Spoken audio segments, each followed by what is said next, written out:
Et il est là, en chair et en os. Bienvenue Alexandre. Merci Caroline, bonjour. Ça va ? Très bien et vous ? Oui, ça va très bien. Si on a le temps, vous nous parlerez un petit peu de votre virée hier sur les pontons des Sables d'Olonne. Alors, on va y aller vite. On va commencer. Alors, on parle voile, déjà, pour commencer. Mais là, c'est la Golden Globe Race, puisque c'était le début de la fin ce week-end. Exactement, c'est très bien dit. Et puis, je vous propose une rapide séance de rattrapage. Si vous n'avez pas suivi l'actualité de ces derniers jours concernant la GGR, eh bien, la grande vainqueur s'appelle Kirsten Neuschaeffer. La Sud-Africaine a franchi la ligne d'arrivée. C'était jeudi dernier à 21h43 minutes 47 secondes, 13 exactement, à 40 ans. Et après un peu plus de 235 jours en mer, Kirsten Neuschaeffer entre dans l'histoire en devenant la première femme à remporter un tour du monde à la voile en solitaire. Vous le voyez sur ces images tournées par la rédaction, accueillies par de nombreux spectateurs dans la nuit de jeudi à vendredi. Un petit peu plus tôt ce jeudi matin, c'est le Britannique Simon Kerwin qui bouclait la course. C'est le premier arrivé, certes, mais depuis son arrêt au Chili pour réparation, Kerwin naviguait dans la catégorie Chichester. Et puis vous allez le voir, samedi, peu après 10h, l'arrivée d'Abhilash Tomy, tout en triomphe également. Le skipper indien qui avait connu un grave accident lors de la précédente édition en 2018 parvient cette fois à boucler la course. La GGR se poursuit, en tout cas encore pour deux skippers. Michael Guggenberger, l'Autrichien, attendu mi-mai pour compléter ce podium. Et puis enfin le Sud-Africain Jeremy Bagshaw qui concourt lui en classe Chichester. On va parler rugby à présent avec la Fédérale 3, donc 32e de finale retour, on le disait dans le journal. La Roche-sur-Yon-Auray. À La Roche donc. À La Roche-sur-Yon, Henri Desgranges, il y avait 3 points à combler pour le FC Lyonnais dans ce match retour puisqu'ils avaient été battus 23-20 dans le Morbihan. Et ça commence fort pour les Lyonnais. Deuxième minute, une touche bien réceptionnée. Emilien Grinos se saisit du ballon et vient aplatir. 5-0 et retard déjà rattrapé pour le FCY, mais les Algériens se ressaisissent vite. 5 minutes plus tard, Owen Murcia y va de son essai et s'est transformé. 2 pénalités ensuite de chaque côté. Les Lyonnais sont menés 10-8 à la pause. Les Vendéens vont repasser devant sur cette pénalité de genou puis sur ce drop à la 55e minute qui sera complétée par une pénalité. Et à l'heure de jeu, le FCY mène 17-10. Mais les Bretons ont de la ressource et vont inscrire leur deuxième essai par Esteban Le Runigo. Et vous allez voir, un fait de jeu assez rare. La transformation va être contrée par les Vendéens. 2 pénalités ensuite transformées de chaque côté. Les Lyonnais mènent 20-18. Mais sur le score cumulé des deux matchs, c'est pour l'instant Auray qui est qualifié. Vous allez le voir, on va jouer la dernière minute de jeu. L'arbitre siffle une pénalité pour le FCY. Thomas Genot s'en charge et ça passe. Ce coup de pied offre la victoire aux Vendéens. Succès 23-18 qui propulse le FC Lyonnais au rendez-vous des 16e de finale. Ce sera cette fois face à Romans-sur-Isère. Encore une marche donc à gravir avant d'espérer monter en Fédéral 2. Je vous propose d'entendre l'entraîneur des Lyonnais, Jérémy Luçon, qui était avec Thibaut Grasset. Je pense qu'on gagne le match, mais si Auray gagne le match, il n'y a rien à dire aussi. C'est une belle équipe. Je pense que par contre, on ne met pas tous les ingrédients qu'il faut, c'est-à-dire on les remet toujours un peu dans le match, par nos erreurs, par nos petites sur les renvois, sur les choses comme ça. Ce que je retiens, c'est la force de caractère de l'équipe. Au départ, au mois d'août, on nous aurait dit qu'on allait passer ce tour-là et qu'on serait en 16e pour jouer le match de la montée. Personne n'y aurait cru. Sur le groupe fédéral, j'ai 22 mecs qui sont soit issus de la formation, soit passés par le pôle jeune. Donc ils ont tout à apprendre aujourd'hui et c'est top. Donc la saison était belle. Elle devient magnifique, ce serait bien qu'elle soit extraordinaire par la suite. On va parler football maintenant, on va pas parler de Nantes. Non, allez, on ne parle pas de Nantes.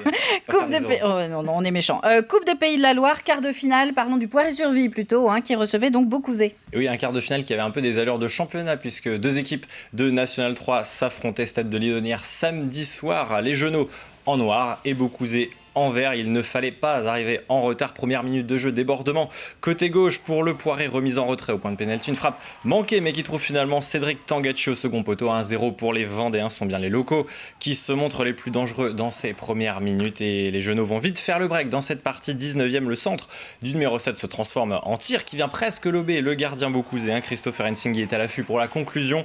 Le Poiré mène 2-0 et puis quelques minutes plus tard, 25e côté gauche, mauvaise remise dans la défense vendéenne. Un centre en retrait pour le plat du pied en première intention de Benoît. Réduction du score des visiteurs 2-1, c'est le score à la pause. Et les 45 dernières minutes ne changeront pas ce résultat. Quelques occasions de part et d'autre, mais sans réussite. Les Genoux toucheront même la barre dans le temps additionnel. Au final, résultat, victoire 2-1 pour le Vendée Poiré Foot qui sera au rendez-vous des demi-finales de cette Coupe des Pays de la Loire. Le Poiré rejoint les Sables FCOC, autre équipe vendéenne qualifiée dans le dernier carré. Je vous propose d'entendre le coach des Genoux, Rabi Zeroual, avec Ambroise Robet. On a vraiment baissé l'intensité et puis on s'est retrouvé dans un truc un peu entre deux où je pense qu'il fallait enfoncer le clou, il fallait vraiment mettre ce troisième. Je pense que si on avait gardé l'intensité qu'on avait mis sur les 20 premières minutes, je pense qu'on aurait pu passer une soirée un peu plus tranquille. Après, les gars n'ont pas coupé depuis le mois de janvier. On est en demi-finale de Coupe des Pays de la Loire, on va pas bouder notre plaisir. On est quand même qualifié. C'est très positif, ça peut mettre un petit peu d'intérêt à notre fin de saison. Parlons du Ogli à présent en hockey, donc sur glace fédérale, division, alors faut pas que je fasse de Division bêtises. 3. Division 3, quart de finale retour, La Roche-sur-Yon, donc Briançon. Mais vous pouvez le confondre avec le rugby puisqu'il joue aussi la montée. Et c'est ça. Les Aigles lyonnais, ils visaient samedi soir en tout cas une qualification pour le carré final.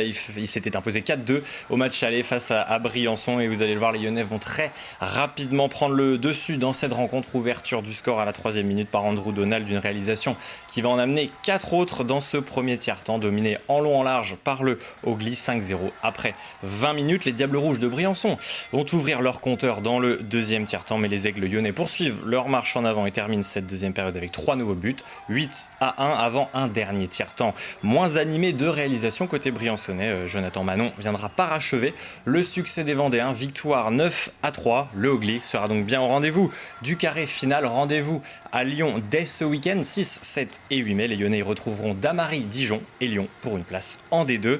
Et je vous propose d'écouter l'entraîneur des Aigles lyonnais, Juraj Osselka, interrogé par Thibaut Grasset.